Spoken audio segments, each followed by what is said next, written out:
Be sure to like and subscribe. What is up, y'all? It is Slick. I am back today with another update cover. Yeah. So last night at about 12:51 a.m. Eastern Standard Time, they decided to drop update 1.20.6.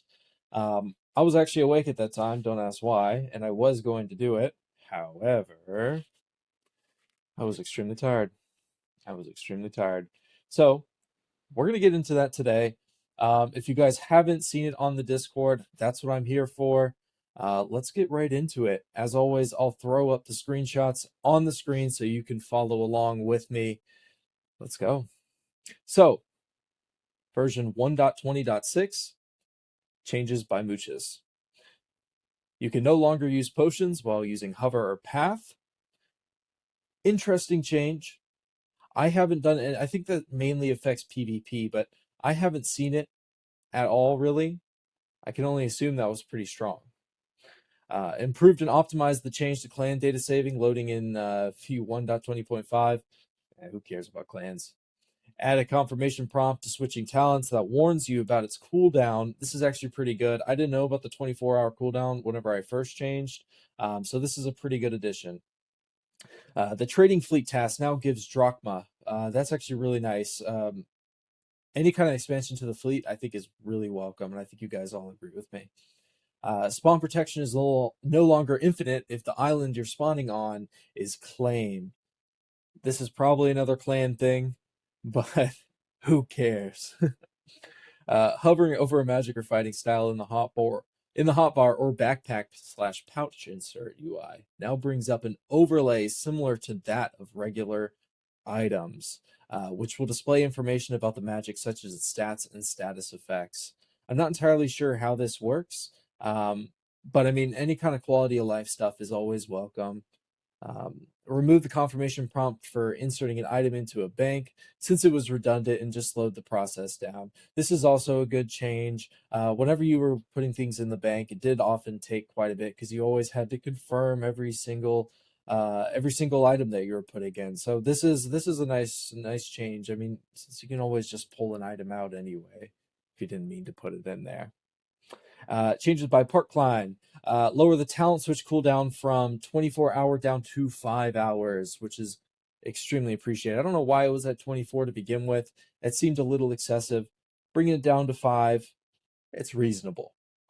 So, Bugs by Muches, he fixed an error when applying Lost Knowledge that caused the prompt to be stuck on the screen. So, Lost Knowledge now should be fully usable if you do have anything in your backpack. The animation pack customizer isn't able to scroll down all the way. Who cares? Animations. Fixed spirit stat description mentions spirit weapons instead of relics. Very niche change, honestly. Very niche change. Fix the interchange and Elysium potions cannot be brewed.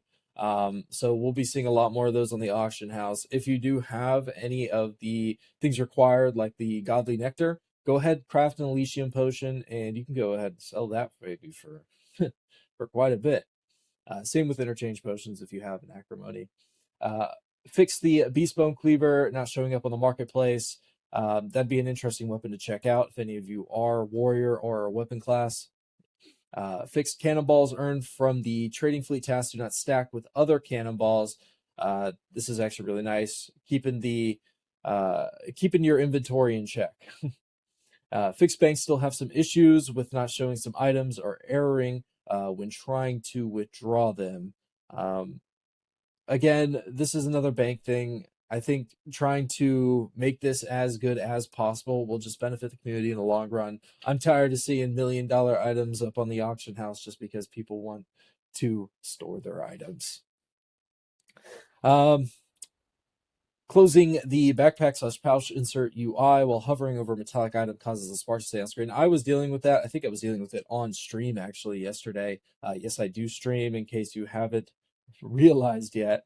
Feel free to join me. I will be streaming later today. So relics imbued onto magics do not properly apply the synergies of the relic's innate magic if the magic dealing damage does not have any status effects.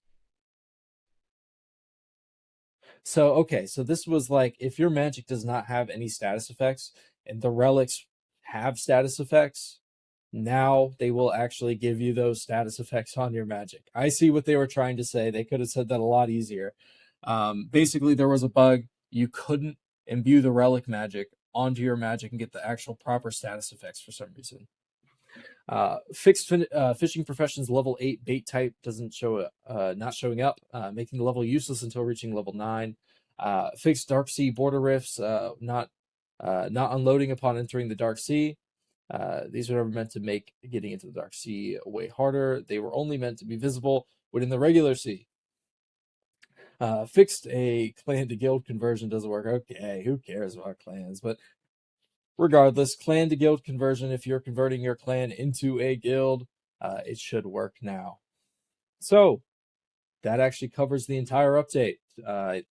Today was actually rather small in comparison to everything else, especially 1.20.5. That one was crazy long. If you guys remember that video. Regardless, I hope you all enjoyed the video. As always, trust in God. Peace. So